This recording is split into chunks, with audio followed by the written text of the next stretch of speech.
And so I was just thinking before I walked up here, I was like, I'm real excited about the football game tonight. I'm a big UT fan, in case y'all don't know. And they're playing Notre Dame tonight. And I'll probably be yelling and screaming and getting passionate about it, but let me not be more passionate tonight than I am right this moment. All right? All right, so with that said, because, man, God is worthy and he's good. So we're going to jump in and go where we've been. So last week we started a new series. It's the book of Ruth, called That's Not Her Story. And I think at the end of the message today, I'm going to tell you exactly what that means to me. And so with that said, let me give you just a quick recap. I love to do that. I'm gonna move Brooke for a minute. I'm afraid if I don't, this may get bad. This may get bad. Give you a quick recap over last week. I was going through my practice time this morning. I always get up here about 7 o'clock in the morning and run through my message before the service, and I was like, man, that's a lot of recap I just gave myself. A lot of recap, but we covered a lot last week. We went through the first chapter of Ruth, and so we went through the characters. We saw Elimelech and Naomi, and we saw Mahlon and Chilion and Orpah and Ruth, and we saw the stuff that takes place. There was a famine in the land. They moved to Moab, and I told you about all that. They wouldn't want to go to Moab. They did it out of desperation. When they get there, the sons will take their wives and Ruth and Orpah, but the men are all gonna pass. Elimelech's gonna die. Mahlon and Chilion are all gonna pass. And so it left Naomi, Ruth, and Orpah. They were left there. They were widows, and any time's a difficult time as a widow. We talked about that last week. But this was a very difficult place to be a widow. They were ignored, taken advantage of, and destined to poverty. And so they were there probably wondering, what was going on. They didn't expect it to be like this. And then Naomi hears that God's doing some great things back in her homeland. He's starting to provide for them, and the famine is over. And so she's going to go back. Now, the daughter-in-laws intend to go with her. She talks them out of it, right? She gives them a list of reasons why they shouldn't go. And so Orpah's going to give her a kiss and go back to her home, her family. And I don't blame her. I don't blame her for doing that. But Ruth makes a different decision. She decides she's going to stay with her. And not only is she saying, look, I'm going to stay with you, she's also saying, look, I'm going to leave my pagan gods. I'm going to leave the pagan gods that were here, and I'm going to follow your God. The same God that we follow, the same God that Abraham, Isaac, and Jacob followed. You know what I'm talking about? That's the decision she made.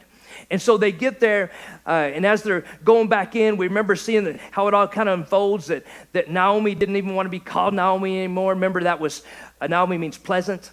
And so now she's like, don't call me that. Call me Mara, which means bitter. I mean, she was a bitter woman at this time. She was very bitter. And I told you at that point, you don't need to let your circumstances dictate who you are. Remember, we don't let our circumstances dictate who we see God as. We're a child of God on the good day and bad day, right? And so may that be who we are. And so what I did is I took you to a place at the end of chapter 1, and I wanted you to see this. That was very likely that those three ladies could have looked at each other, or two ladies that are left at this moment, and said, you know what? I never thought it was going to be like this. This isn't the way I anticipated it. This isn't the way I thought it was going to happen. So it wasn't supposed to be this way. And so I wanted you to see it wasn't an isolated incident in the Bible where circumstances happen like this. So I took you to one of my favorite scriptures in the Bible. It's 2 Kings chapter 4, where Elisha is going through town a number of times, and there'll be this one family that feeds him, and they're really nice to him. They end up building a house or a room on top of their house for him. And he wants to repay them for what they've done. And so, he doesn't have the limitations we do, because he doesn't put God in the box that we put God in a box. And so he says, how can I repay her? I'm going to give her a baby, right? You remember that? And so she gets this baby. He grows up a little bit, and then he's going to have some pain in his head, and eventually he's going to die on her lap. She'll go put him on Elisha's bed, and then she's going to go get ready and go find Elisha, right? That's what happens. When she gets there, she asks him one question. She says, hey, did I ask you for a son? As if to say, I didn't ask you for this. It didn't have to be this way. This isn't what I was asking for. Man, she had already come to grips that she wasn't going to have a son. And it wasn't supposed to be the way it turned out. If you know the end of the story, you know that it turns out good. If you know the end of the story about Ruth and how that all takes place, if we haven't got there, we haven't talked about it, but it's going to be okay. And so sometimes we're in a situation we're looking at going, man, it was not supposed to be this way. And then I wanted to take you to one more personal story. I took you to a story about my mother. My mom's here this morning. She's almost here every single week at the 9 o'clock service. And I told you that disease has ravaged her body.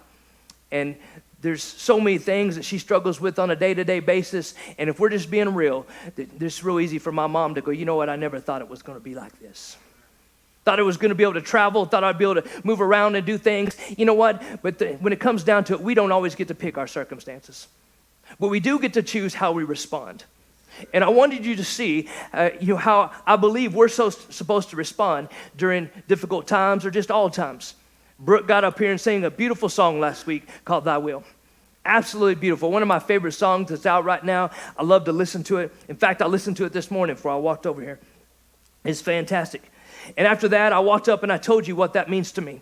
You see, many times we go, man, I just want to do God's will. Do I take this job or I take this job? Or do I make this decision or this decision? You know what? You can honor God in both. You can honor God in both. No matter what you do it honoring Him. You seek Him on your face. You honor Him with your presence and the way you treat people and just the way we're giving Him the glory for everything. We always can be in God's will if we're doing things that honor God. And so what I wanted you to see is we can honor God even through the tough circumstances. How we do it is the way that Ruth responded to Naomi. But we're not talking like this. We're talking like this. I'm just going to read to you what she said because it was so beautiful. I don't want to mess it up. She said, where you go, I will go. And where you stay, I will stay. Your people will be my people and your God will be my God. I believe how we respond during difficult times are just like that. You say, hey, God, no matter where you lead me, I'll follow. No matter where you go, I want to be right there. You're going to be my God no matter what. No matter what. You see, God's good on the dark days and the good days. He's always the same. He's always the same. He just wants us to trust Him. With that said, we're going to get to chapter 2. You thought we'd never get there. Let's pray.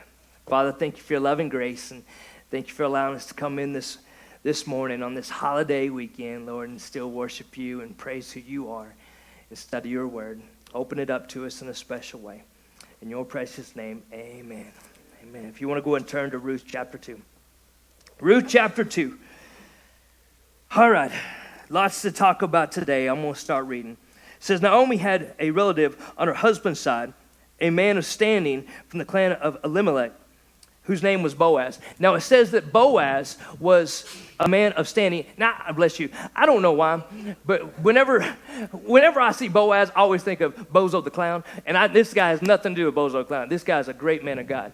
And so, but it says he's a man of standing. And so what I'm thinking about when you're talking about a man of standing, I'm thinking about a man of character. I'm thinking about a man that follows God. I'm thinking about a man that is well-to-do. He is financially well off. He's a landowner. This man is a good man. Boaz is a good man, and we're going to see that as this thing starts to unfold today. Verse 2, it says, and Ruth, the Moabite, which they keep reminding you where she's from, she probably may not want that to keep happening, but they do. It said to Naomi, let me go to the fields and pick up the leftover grain behind anyone whose eyes I find favor. You see, Ruth didn't probably understand the laws and regulations. You see, this is something that was already in place. She could do it. You see, it was a Levitical law that they could do this. You see, God has always had a way of providing for His people. And always had a way for providing for His poor as well. And one of the ways they did that is that whenever they were harvesting the land, they had to skip the corners. You ever heard this before, cutting corners? Well, they had to. They had to skip the corners. They couldn't harvest it. They had to leave that for the ones that would come back behind the poor. And then other thing is, when they were going through the field, they could only make one pass.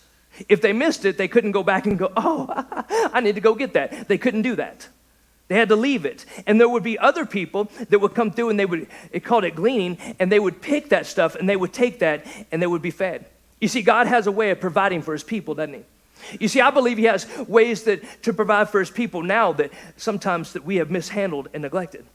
I'll tell you what I mean by that. You see, I believe if the church was a church, if the church was being the church, man, we wouldn't have to rely on the government to do what they're doing. And I don't care if you're a red, blue state, I'm just going to tell you what I feel about this, is the problem with the government stepping in to do something the church is supposed to do is this, is that the government will hand out maybe a check or help with some electric or food or whatever it may be, but they're never going to have a personal relationship with you. They're never going to have a personal relationship with you, so they're never going to help you get out of the situation that you're in. Because poverty is not just a bank account number, it's a state of mind. It's a mindset, and you need to help somebody with that. If the church is the church, it would step in and would love people and have a benevolent heart to do that, but not just give somebody something to help them for that moment, but help them spiritually and help them where eventually they won't even need that at all. But see, we're missing that. We're missing that. We've allowed the government to take over something the church should have been taken care of the whole time. So Naomi said to her, he says, "Go ahead, my daughter." So she went out and entered the field and began to glean behind the harvesters. As it turned out, she was working in the field belonging to Boaz, who was from the clan of Elimelech. Now, think about this. Of all the fields, right? And all the land, where does she end up at? Well, she ends up with Boaz, right? The relative, right? That's just coincidence. No, it ain't. That's what we say, right? Many times when something happens, it goes, what a coincidence. No. This is God ordained. It's God ordained. If you know the end of the story and you know what comes out of this whole deal, you know this is God ordained. You know it is. Many times we write it off for a coincidence when God is just moving. Sometimes we need to give God the credit. We're real good. We're real easy and real quick to give the enemy credit when he's doing things, right? Oh, that's the work of the enemy. But we don't many times go, man, that's God. That is God. Let me continue. It says, just then Boaz arrived from Bethlehem and greeted the harvesters. But the Lord be with you, is what he says. I'm going to read that again. I kind of lost my train of thought. It says, just then Boaz arrived from Bethlehem and greeted the harvesters. He says, the Lord be with you. And they responded and said, the Lord bless you. Let me tell you this, is that Boaz was in a position of like a master to a slave, a master to a servant. And so he didn't have to do what he was doing here. He didn't have to speak to him this way. But he gets there and he immediately starts speaking blessings over them. The Lord be with you. And they respond in a very positive way. They're like, the Lord be with you too, exclamation point, right? And so we talk a lot about speaking life over something. Speaking life and blessings, and how the Bible tells us that we have the power of life or death right here. We do. We have that the ability to speak life or death over somebody, over a situation, over people. We have the ability to do that. And so Boaz is speaking life over the people, these servants. Let me tell you a little story. You know, at my part-time job, I talk about it all the time. It's over at Emerald Arbological, and man, I've got some good guys I work with. And one of my favorites over there, he just got moved into a new position, and he's more of a production manager. He's really good at logistics. He's really good at taking care of different things, solving problems. But he was telling me the other day, he's like, man, I was reading a book on management and how to do certain things, which, by the way, we ought to be like that, right? If we want to be good at something, if we want to grow in something, we ought to read something. We got to read something. Maybe your Bible, or maybe, you know what I'm saying? Maybe you got to read something. You want to grow in something, let's go ahead and read about it. Let's learn. And so he's reading about it. He said, I got to a point that something I struggle with. And he says, Matt, you're really good at it. And so I just want to talk to you about it. He said, it's about when you speak positive things over people. And I said, man, he said, let me tell you this. It says you can get people all logistically in the right place. But if you don't speak life over them, man, you're going to tear them down. You're going to tear them down. And so I know this is an area that he's wanting to improve and develop in. I'm going to try to help him with it. And sometimes I fell at it too. But I know it's a big deal for everybody. I mean, you can have somebody walk in and come do their job because they're supposed to do their job. Or they can come do their job and feel like they're appreciated and loved. And they would even do the job if you didn't pay them if they could. Because of the way you treated them, the way you cared upon them, and the way you loved on them. You spoke life on them on a regular basis. Say, man, you're good. I appreciate you. Man, the customers are going to be blessed today because you're coming to their property. Man, I want my boss to talk to me like that. That's the way I want to. With that said, they respond really well. They said, the Lord bless you. And think about it. These people are out there working hard, and their boss comes, and they're like, man, it's great for him to be here. The way he treats them. Then what happens next, it says, Boaz asked the overseer of the harvesters, says, who does this young woman belong to? You see, he took notice. He saw that there was somebody there he hadn't seen before. And so he says, who's that? Who's that? And so let me tell you a story. Let me tell you a story. I'm going to tell you a story about when Elisa and I met. You see, we've been together for almost 24 years. We've been dating since we were 16, 17 years old, and we've been married for almost 19. It'll be 19 December. And so we've been through a whole lot, but I still can remember the first moments of the relationship, the first moments. And how that went about. You see, there was a girl that I had a class with. Her name was Tina. And she kept telling me, she kept saying, hey, there's a girl in this class that she keeps talking about you. She keeps talking about you. And she says, can you give me your number so I can give it to her? And I was like, I don't know. I don't even know who she is. Okay? She says, I don't even know who she is. And so she had this class. And like I'm in this class right here. And Elisa and this girl have a class that's right here. It's kind of catty corner. And you could sit in this class and see in the other class. Are you with me? You know what I'm saying? You can see here, and so I'm sitting here doing math and studying and doing all the academic stuff that I was doing. I'm sure. And then, but they're going this way. You could look in there and see what was going on. And so I walked with Tina over to this class so she could show me who this girl was, Elisa. And so she walks back behind her, and she goes like this. She goes like, it's right here. She's pointing to her, and I was like. You know what I said, really? I was like, in my head, I was going, yes! Whoa! Are you serious? I was hoping it was her, because I had seen her. If I knew then what I know now, what I would have said was, hey, tell her my name is Matt Johnson, but she can call me tonight. Right? Huh? That's what I would have said, right? Isn't that good? Woo! That would have been so good. Right? You can call me tonight. Well, oh, if you had to be here a couple of weeks ago, you'd know exactly what that means. Well, I did end up giving my number to the girl. She would call, and my dad would pay me to take her on a date, but that's a different story. And so the thing was that I had noticed her across the way, and I was sitting here. I could see her all the time. I just didn't know who she was. But I knew she was beautiful. She had caught my eye. And so you see, when I see Boaz right here, he says, who is that? I think Ruth was stunning. Now, some people go, no, that couldn't be it, because Ruth was out there working. She was sweating. She was all dirty and nasty and disgusting. I'm like, I don't care. I've been with my wife for 24 years. Man, I've seen all kinds of situations. I've seen her on good days and bad days. I've done some things that got the look. I've done all kinds of things. I've seen her when she's dirty, with makeup, no makeup, and every time she's beautiful. And the reason why is beauty just isn't just in this at the skin and at the surface. People radiate beauty, and she's beautiful to me. And I bet when Boaz was sitting there looking at Ruth, he's like, man, that's a beautiful woman. Who is that? It didn't matter if she was dirty or not. And so now they began to tell Boaz who this woman was. She's a Moabite who came back from Moab with Naomi. Came back from Moab. She's a Moabite. Immediately the overseer of the harvesters knew. He knew exactly who she was. And knew kind of her background and her past and what had happened. And I want you to see, church, that what happens is many times people talk. People will always be talking. See, they weren't going, let me get on their Facebook account and check it out and see if they're on Snapchat or whatever that is, right? They're not doing that. They're just going, let me tell you what I've heard, because I've heard things. And I've seen some things too. And so he tells him what he had seen. It says right here, it says, she said, please let me glean and gather among the sheaves behind the harvesters. She came into the field and has remained there from morning till now, except for a short rest in the shelter. Oh man, I love Ruth. Ruth is awesome. She's great. You see, because Ruth could have been just sitting at home licking her wounds. She could have been sitting there licking her wounds going, man, this isn't going real good. I probably should have stayed home with my mom, my family, but why did I come here? No. She's like, I'm going to do something. I'm going to get up and I'm going to go do something today. I'm going to go work. I'm going to go make something happen. I'm going to provide. I'm going to help for Naomi. I'm going to do that. Many times we're sitting around waiting for God to do something and really saying like, get up and do something, and then we'll show you the path.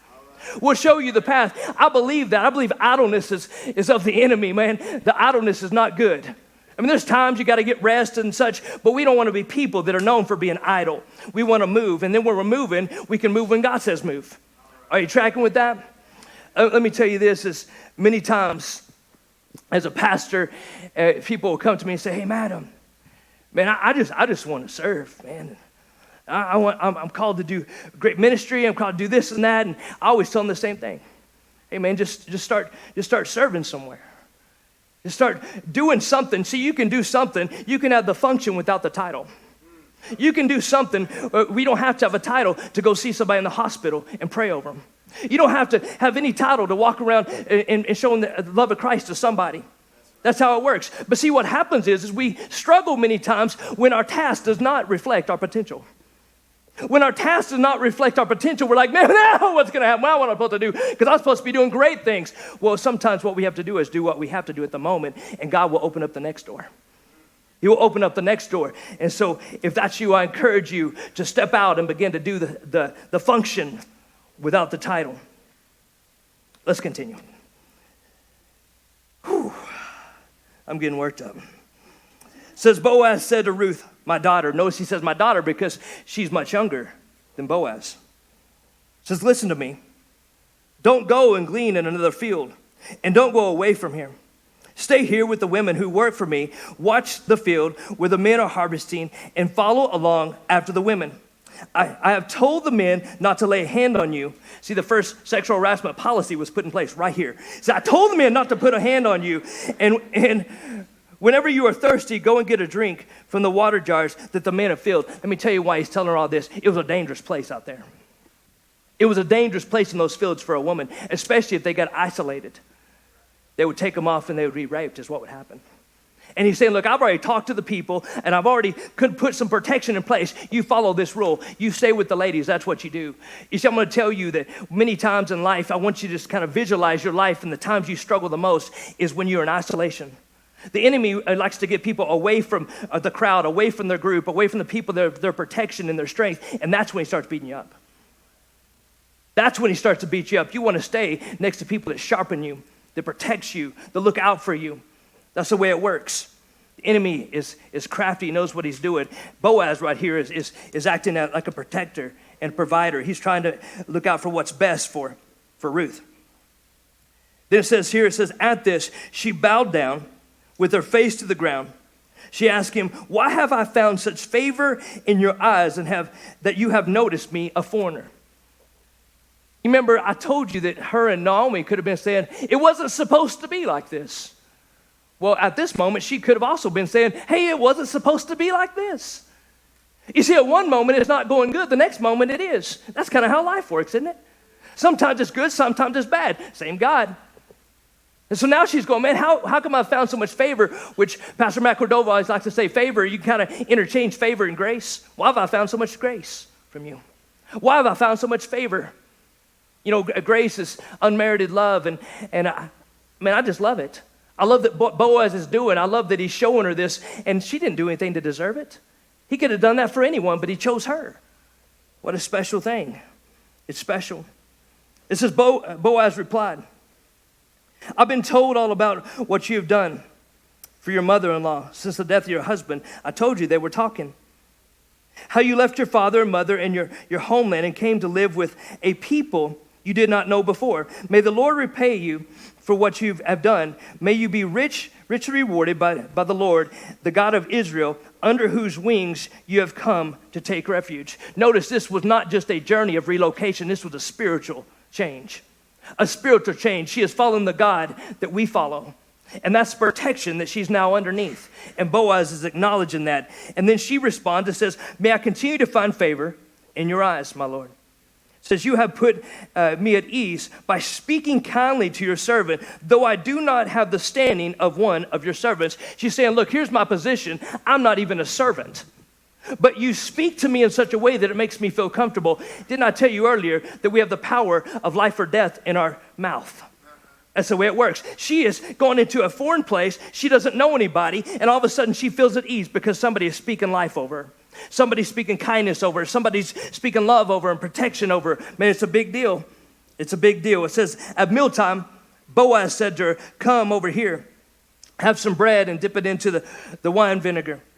When she sat down with the harvesters, he offered her some roasted grain. She ate all she wanted and had some left over. As she got up to glean, she was going back to work. Boaz gave orders to his men. Let her gather among the sheaves and don't reprimand her. Even pull out some stalks for her from the bundles and leave them for her to pick up, and don't rebuke her. He's saying, look, I'm going to break some rules today. I'm going to do it for her. I want to tell you a little story. You know, I've been at Emerald Biological for almost 12 years. And man, it's been a blessing. It's been kind of crazy. I never would have thought that I would be there at all, much less 12 years. And I managed the place for Kelly, the owner, Kelly Sims, for the first 5 years I was there. And then at that point, I was being called into ministry. I remember I was in my office one day, and he walks by, and I say, "Hey, Kelly, I need to talk to you for a second." I said, "Hey, the church is talking tonight, and they're going to offer me a position tomorrow, be their associate pastor." And he said, "Man, that's awesome, man." He said, "I'm proud of you." He said some kind words over me. Then what he did next is he went back into his office. And his wife was there. And that's a coincidence because she's never there. No, that's God ordained. She's never there. She never comes around. She's got her own endeavors. And so, I probably haven't seen her there 3 times in 10 years. She never comes around there. She was there that day. He walks back out of that office just minutes later, and he says, "Man, I got a question. Is it possible you won't leave?" I was like, "What do you mean?" "I told you I'm going to go into full-time ministry." And he said, "No, I'm just saying if you'll give me 10 minutes, I'll take it." "Oh, I don't know how that worked, boss." And he said, "What do you think about it?"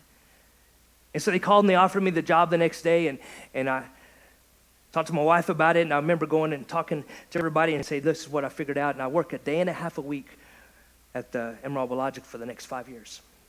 Day and a half a week. It's a blessing to me, it's a blessing to them, it's a blessing to everybody. I would have never thought about it, but it just happened to work out that way. When God laid it on my heart and to start the Loft, I needed a place to work. Because you don't just jump in and work at a church all the time, right? You got to go find a job. And so what I did was I just went to my boss. I said, "Hey, boss, you all right if I come back to work here full time and start this church?" And he said, "You don't even have to ask me. Just go put yourself on the payroll." I'm like, "I'm not going to do that." "Okay, I'll do it." And so and so I did, and it's been a blessing. I've been able to, cut back, and now I just work there 2 days a week, and I'll probably stay like that for years. I plan on that anyway. And but I want to tell you some of the things he told me. When I sat down in his office when I was coming back to work there full time, he said, "Matt, nobody will ever be above you in this company, ever. You always just report to me." You see, we had our ups and downs, but we become like brothers over the course of time. And he loves me like a brother, and I love him like a brother. And he knew what he was doing. He said, "Matt, tell me the plan." And I said, "God willing, if the Loft takes off, I want to back down, but I want to be here for the long haul. I want to be a part of this company." And I've showed him I had, because I was faithful and consistent over the last, 10 years or so, whatever it's been, when I was talking to him. And so he was pumped to have me back. And then in October of last year, we'd been meeting, in Ascension Academy, and we're fixing to open up this place. And this place isn't fancy, but it's home, and we were excited about it. And he comes to me in the morning while I was at work, and he said, "Hey, madam, I want to take you to lunch today, and then I want you to take me over, and I want you to show me your church." All right, we'll do that. So we go eat lunch, and then he comes over here, and he gets the tour, which is like 30 seconds, because it doesn't take long to see the tour. And that's like 35 seconds if we show him children's too. And so we did that, and when we were leaving, he just said, "Matt, I'm proud of you." I'm like, "Hey, thanks, boss." And I'm about to cry, and I'm walking away, and I want to say something to him, but he's kind of like my brother, so I don't want to really say something and cry. I go, "Hey, boss," and I'm like, not even looking at him. I said, "Thank you." I said, "Thank you for everything, because I couldn't have done it without you." You know what he told me? He said, "Hey, Matt," he said, "you helped me with my hopes and dreams. I want to help you with yours." You see, I want to tell you something. I want to thank God for people that go above and beyond. You see, Boaz didn't have to do what he was doing. He was going above and beyond. He was doing for one what he wished he could do for everyone, but he couldn't do it. That's exactly what my boss did for me. You can have people coming and going and working, coming up and down days and all the stuff he's doing, but he did it for me. People sometimes get all worked up and go, "Well, that's not fair. We only like fairness and that kind of stuff if we're the one being favored, right?" But sometimes God has called us to do something to one that we could only do for one and not everyone. I believe that Boaz was so blessed by what he was doing here, and therefore I also believe my boss is going to be so blessed by what he's allowed to happen through the Loft.Church, and I'm real thankful. I'm real thankful that he did that for me. He went above and beyond. He didn't have to do it, and he continues to show me favor. We're continuing. So Ruth gleaned in the field until evening. She was a hard worker. Then she threshed the barley she had gathered, and it amounted to about an ephah, 30 pounds. She had a lot. She carried it back to town, and her mother-in-law saw how much she had gathered. Ruth also brought out and gave her what she had left over from her that she hadn't eaten. See, what I'm thinking happened was Ruth had this roasted grain and everything, what was left over, she had stuck in her pocket. You ever done that?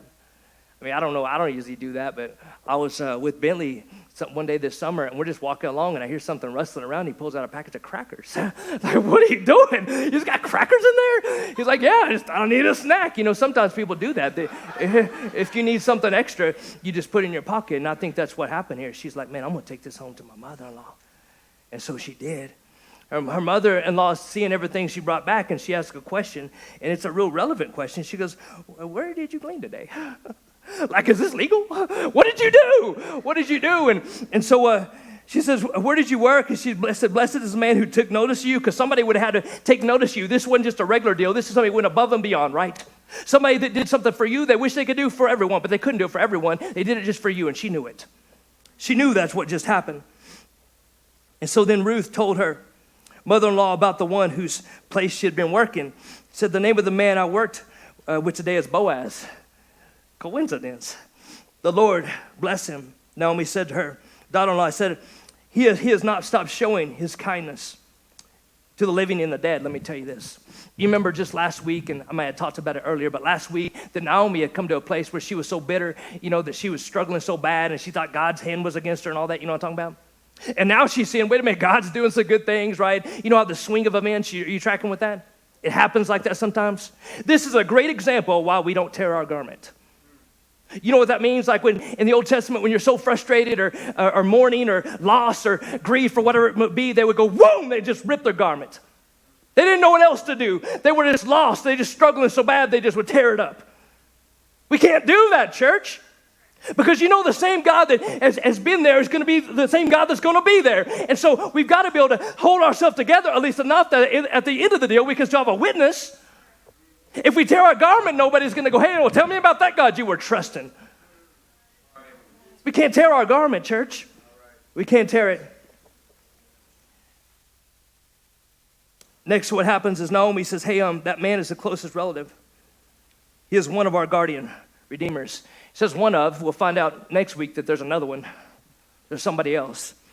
In case you're wondering what a guardian redeemer is, I'll just read to you what my Bible says. In the bottom it says, the Hebrew word for guardian redeemer is a legal term for one who has the obligation to redeem a relative in serious difficulty. We like to say kinsman redeemer. It's the same thing. I mean, it's the same type of thing here. They have an obligation to help out a relative. And Boaz is one of those. You see, sometimes we think all is lost when it's not. When we think there's not hope, there is. And there's somebody in this story that's going to provide a lot of hope. And he's already in the situation. He's already in the circumstance. And God's already working. I'm going to finish this out. And then I'm going to... AJ, go and come up here. I don't even know where AJ is. There she is. Come on up here. As we're working to a close. Then Ruth, the Moabite, said... He even said to me, stay with my workers until they finish harvesting on my grain. Naomi said to Ruth, her daughter-in-law, it will be good for you, my daughter.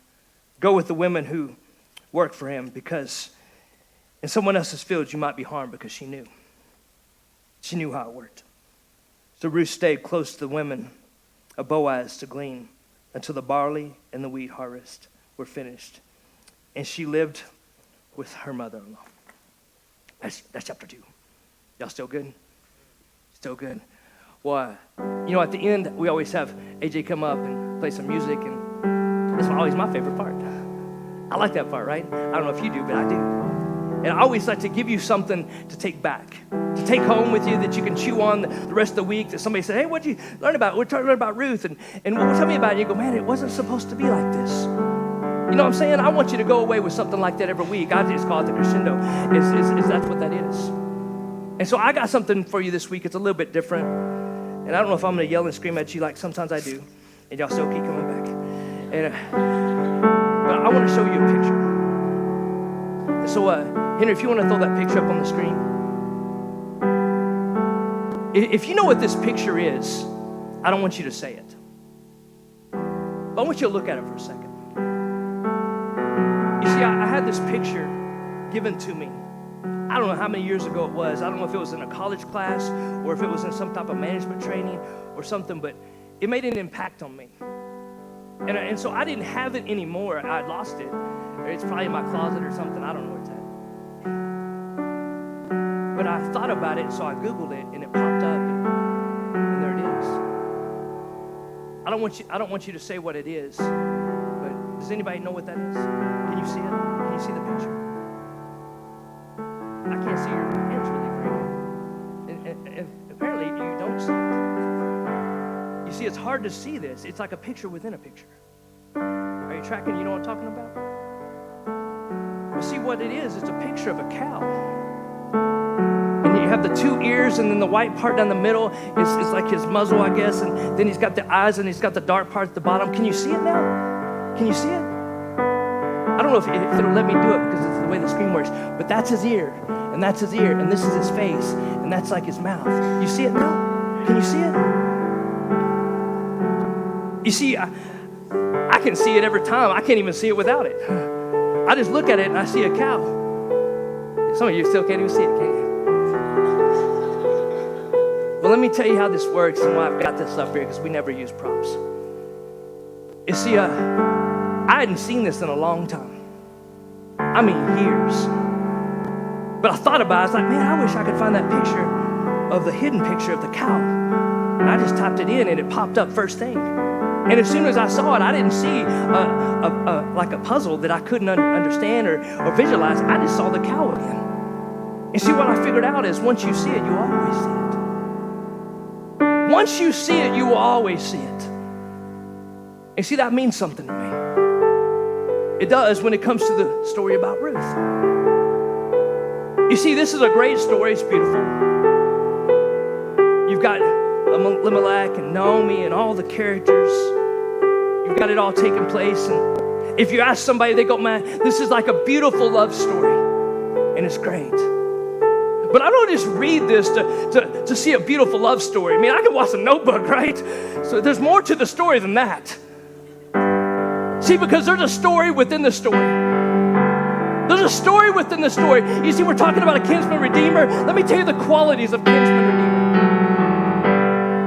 They had to be a relative, a blood relative. Next thing they had to be is they had to be able to make the purchase to redeem. Also, then the next thing they had to be able and willing. They had to be a kin. They had to be able to make it, and they had to be willing to do it. And the last thing is they had to be willing to marry the bride. And so we look at it here, and if you don't know the story, spoiler alert, that's what's going to happen. It's a beautiful story. It is. But if you're not careful, you'll miss the bigger picture. The bigger picture, because this isn't just about that. You see, over 1,000 years later, this same exact thing's going to happen. And it may be like a puzzle and you don't see it yet, but let me tell you how it works. There were some people that needed a savior, a redeemer. So they needed it so bad. But there's some things that had to take place. There had to be a relative. And so he came here, became one of us.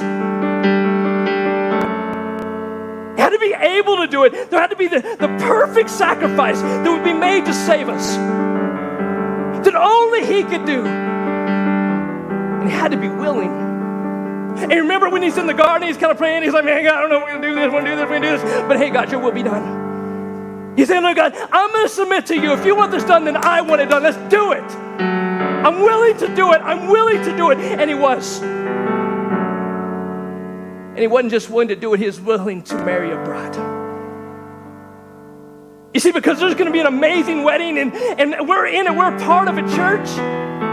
We are the bride, we have an amazing groom. You see, there's a story within the story. The story is about Jesus. Can you see Jesus in the story? And if you see Jesus in the story, maybe you can see it every time you see the story. That you will always see Jesus. That you will always see. You see, I was preaching one time. First message I ever gave on the stage. And the title of the message was, God, where are you?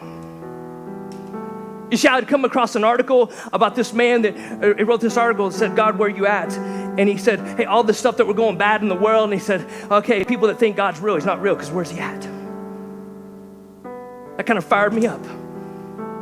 And so I started looking into it, and I started reading over it, and I was getting fired up, and I was like, man, I'm going to preach on that. And so I started preaching about it. And at the end of the message, my conclusion was, and I want you to see was, is that's not even a proper question. The question can never be, God, where are you? The real question is, God, where are you not? Because he's everywhere. He's in every breath you take. He's in every move you make. If you just open your eyes and see Jesus, Jesus is always in the story. He is the story. He is the story, church.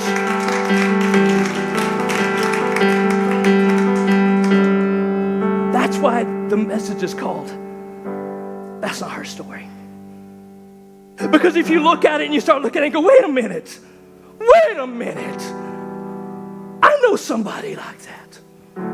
I know somebody that needed this. I know what happens is still, that's not her story. That's my story. That's my story too. Are you tracking with that? That's why it's called that. I don't know if I was supposed to say that. I think I was going to say that next week. But you get it this week. But really, that's what it's about. If you see Jesus in the story, you see that that's not just her story. That's our story. Let me pray for us. Father, thank you for your loving grace as always. God, thank you for being such a gracious God and the redeeming God that we needed so bad. And God, I pray that we can be people that see Jesus in the story. In our story, in our life, in our daily routines, wherever it's at, may we always see Jesus. Because I believe, God, if we do, we will always see you. We will always see you. Thank you for your word. Thank you for your son. In your name, amen.